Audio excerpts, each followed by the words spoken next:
What happens when the most decorated actress in Hollywood history, a woman who has been nominated for more Academy Awards than any performer who ever lived, sits down for what should be a celebration of her extraordinary career, only to find herself accused of being everything that's wrong with the entertainment industry? What you're about to witness is one of the most shocking confrontations ever captured on daytime television. The moment when Meryl Streep, the woman they call the greatest actress of her generation, was pushed to a breaking point that nobody knew existed. The studio fell completely silent. The audience couldn't believe what they were seeing. And Behar discovered that even the most composed, dignified performers have a limit. Before we dive into this explosive story, make sure to subscribe and drop your thoughts in the comments, because trust me, you're going to want to talk about this one. The morning had started with an almost reverential atmosphere at the View Studios. Meryl Streep was coming on the show. Not just any guest, but arguably the most respected actress in the history of American cinema. 21 Academy Award nominations. 3 wins. A career spanning 5 decades that had produced performances so indelible they had become part of the cultural fabric. She was there to promote her latest film, but more than that, her appearance felt like an event. The kind of booking that reminded everyone why they worked in television. Marielle arrived at the studio with characteristic grace, dressed elegantly but not ostentatiously, her silver hair framing a face that had expressed every human emotion across hundreds of roles. At 75 years old, she still carried herself with the quiet confidence of someone who had nothing left to prove, but continued to work because the craft itself was the reward. Her team had assured her this would be a friendly conversation, a victory lap of sorts. What nobody anticipated was that Behar had arrived that morning with very different intentions. The studio lights were warm as Marielle took her seat at the famous table. She greeted each host with genuine warmth, her famous ability to make everyone feel seen on full display. The audience gave her a standing ovation that lasted nearly a full minute, and she accepted it with the gracious humility that had always been her trademark. Whoopi Goldberg opened the segment with obvious admiration. Our next guest is simply the greatest. 21 Oscar nominations, 3 wins, and a body of work that defines what it means to be an artist. Please welcome the incomparable Meryl Streep. The applause continued as Marielle settled into her chair with elegant ease. Thank you so much. What a lovely welcome. I've always enjoyed the show, so it's wonderful to finally be here. Sarah Haynes asked about her latest film, and Marielle spoke thoughtfully about the character, about the director's vision, about the collaborative nature of film that she still found thrilling after 50 years. She talked about the research she had done, the accent work, the physical transformation, all delivered with the intellectual rigor that had made her the actor's actor. People ask me if it ever gets easier, Marielle said, her voice carrying that distinctive quality that somehow conveyed both warmth and intelligence. And the truth is, it doesn't. Every role is a new challenge. Every character is a new puzzle to solve. That's what keeps me coming back. The day it becomes easy is the day I should probably stop. The audience was captivated. This was the Meryl Streep they had come to see. Thoughtful, articulate, utterly committed to her craft. For a few minutes, everything felt exactly as it should. Then Behar leaned forward, and something in the room shifted perceptibly. So Marielle, Joy began, her voice carrying an edge that made the other hosts exchange nervous glances. You've had quite a career.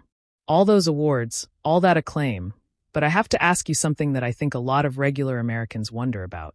Do you ever feel like you've become a symbol of everything that's wrong with Hollywood? This elite out-of-touch bubble that lectures the rest of the country about how to think and feel. The question landed like a thunderclap in the silent studio. The audience shifted uncomfortably. The other hosts looked stunned. Marielle's expression remained composed, but those who knew her well might have noticed a slight tightening around her eyes. That's quite a question, Joy, Marielle replied, her voice measured and calm. I'm not sure I understand what you mean by lecturing. I've always tried to use whatever platform I have to speak about things I believe in. I didn't realize that was considered out of touch. Joy wasn't backing down. Oh, come on. The speeches, the political statements, the constant moralizing about values and empathy while you live in a world that most Americans can't even imagine. Don't you think there's something hypocritical about a woman worth hundreds of millions of dollars telling regular people what they should care about? The accusation hung in the air like poison. Several audience members shifted in their seats. Sunny Holston looked like she wanted to intervene immediately. Alyssa Farah Griffin's eyes had gone wide with disbelief at the direction the interview was taking. Marielle took a breath before responding, her famous composure still intact, but clearly being tested. Joy, I grew up in a middle-class family in New Jersey. My father was a pharmaceutical executive. My mother was a commercial artist and homemaker. I went to public school. I worked summer jobs. The success I've had came from decades of hard work and, yes, some luck. But I've never forgotten where I came from. Haven't you, though? Joy pressed, her voice rising slightly. Because from where I sit, you've become the face of this coastal elite culture that looks down on anyone who doesn't share its values. You accept award after award and use those platforms to preach to the rest of us.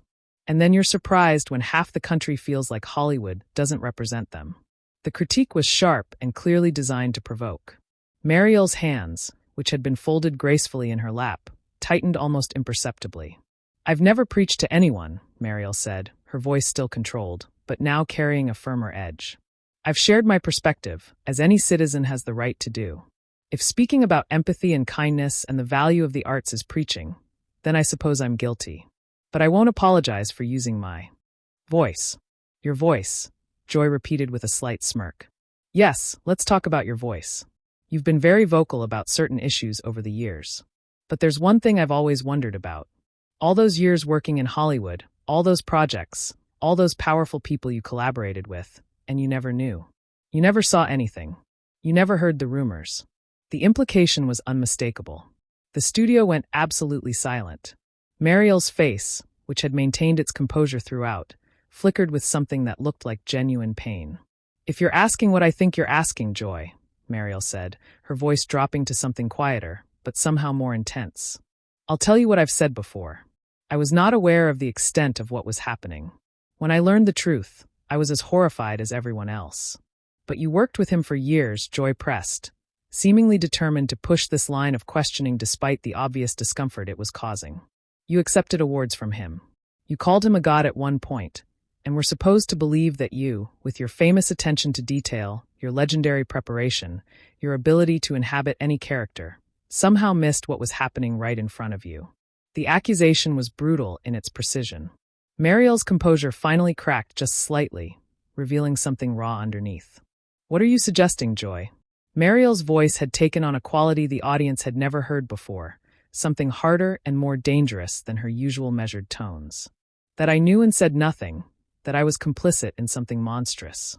Because if that's what you're implying, you should have the courage to say it directly instead of hiding behind insinuation. The challenge seemed to catch Joy off guard for a moment. But she recovered quickly. I'm not implying anything. I'm asking questions that a lot of people have asked. You were the queen of that world, Meryl. You set the tone. You had the power. And a lot of people wonder why that power wasn't used to protect the people who needed protecting. Marielle stood up from her chair. A movement so unexpected that several people in the front row leaned back instinctively. Her full height, combined with a presence honed over 50 years of commanding stages and screens, suddenly filled the studio in a way that made everyone understand why she was considered the greatest of her generation. How dare you? Marielle's voice was quiet, but carried an authority that silenced everything else in the room. How dare you sit there and suggest that I was somehow responsible for the actions of a predator? Do you have any idea how many women have been blamed for not stopping men who were determined to do harm? Do you understand what you're doing right now by perpetuating that narrative? Joy started to respond, but Marielle wasn't finished. I spent my entire career trying to create opportunities for women.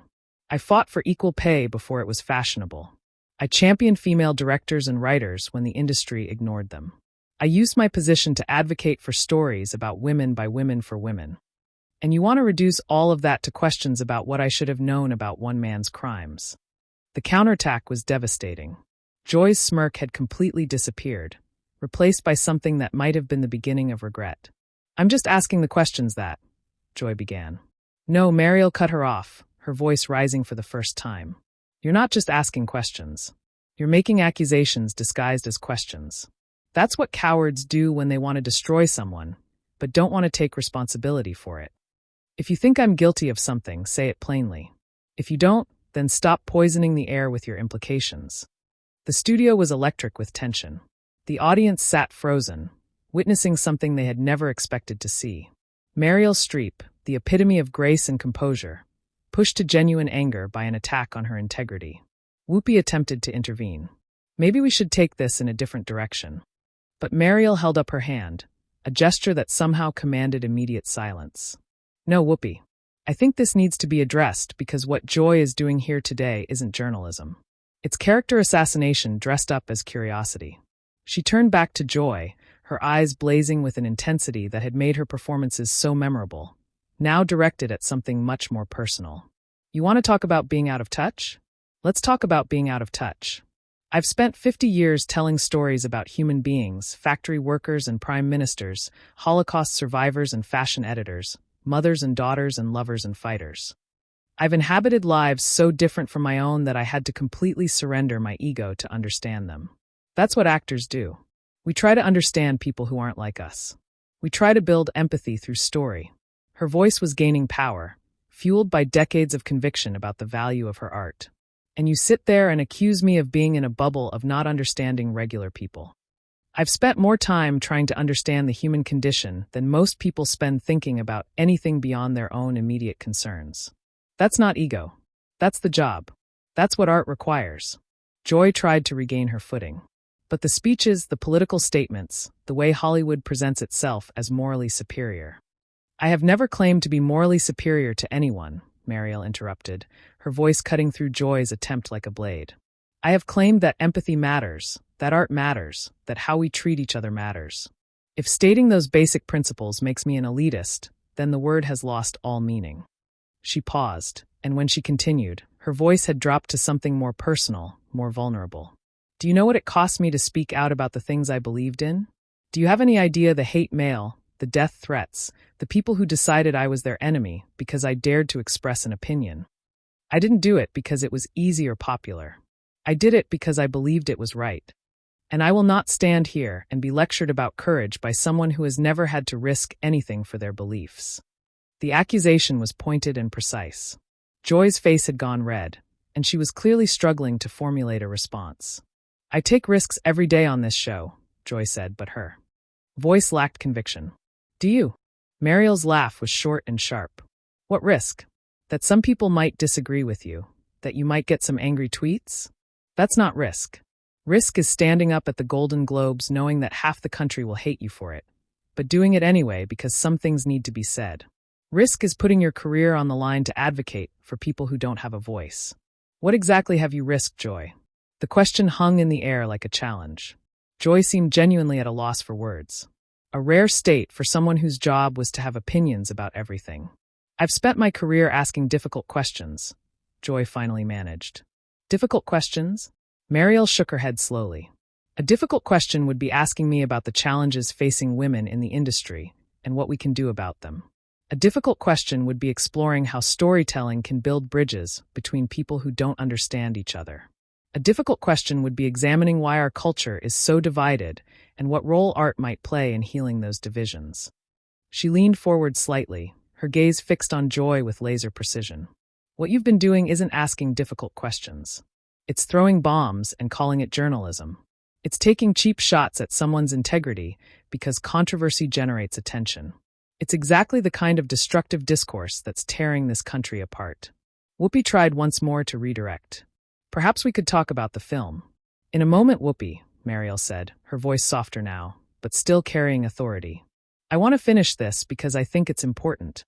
She turned to address the audience directly, and the camera caught the full weight of her presence. The same presence that had made her a star 50 years ago and had only deepened with time. I know that some people see me as a symbol of something they don't like. Hollywood liberalism, elite culture, whatever label they want to apply. And I can't control how people see me. But I can tell you who I actually am. Her voice carried the emotional depth that had made her performances so powerful. I'm someone who fell in love with acting when I was 12 years old and never fell out of love with it. I'm someone who has tried, imperfectly but sincerely, to use whatever gifts I was given to illuminate the human experience. I'm someone who believes that stories have the power to change minds and open hearts. And I'm someone who will not be bullied into silence by people who have decided that my success makes me the enemy. The audience began to applaud softly at first, then building to something substantial. I've been in this business for 50 years, Marielle continued over the applause. I've seen fads come and go. I've watched the culture shift and shift again. I've been declared relevant and irrelevant and relevant again more times than I can count. And through all of it, I've kept working. Not because I needed the money or the awards or the recognition. Because the work itself matters. Because telling stories matters. Because trying to understand each other matters. She turned back to Joy one final time. You came at me today with accusations and implications designed to tear me down. And maybe you'll succeed. Maybe tomorrow's headlines will be about Meryl Streep losing her temper on The View. Maybe that's the story people will remember. But I want you to know something, Joy. I've been knocked down before by people much more powerful than you. And I'm still here. I'm still working. I'm still fighting for the things I believe in. And nothing you say today is going to change that. She gathered her things with quiet dignity, her movements deliberate and controlled.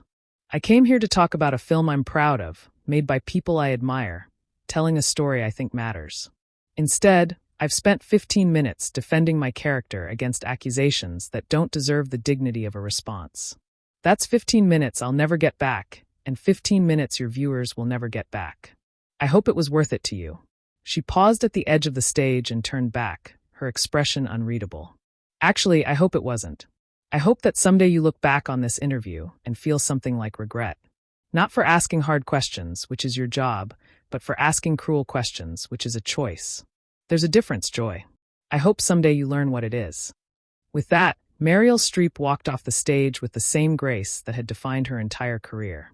The audience sat in stunned silence for a moment, then erupted into applause that seemed to shake the walls. The other hosts looked at Joy with expressions ranging from disbelief to disappointment.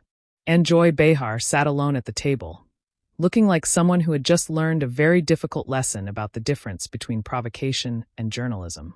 What had started as a promotional interview had become something far more significant. A declaration of values, a defense of art, a reminder that even the most gracious people have limits, and that crossing those limits has consequences. And as the studio fell into reflective silence, one thing was absolutely clear. The greatest actress of her generation had given one more unforgettable performance. Not on a movie screen this time, but in defense of everything she had spent her life believing in. The aftermath of that interview would dominate entertainment news for weeks. Clips of Marielle's speech about empathy and art would be shared millions of times across social media platforms. Think pieces would be written about the state of celebrity interviews and whether provocation had replaced genuine journalism. And somewhere in all of that noise, a conversation would begin about what we ask of our artists and whether we have the right to demand they answer for sins they didn't commit. But in that moment, as Meryl Streep walked out of the studio with her head held high and her dignity intact, none of the future coverage mattered.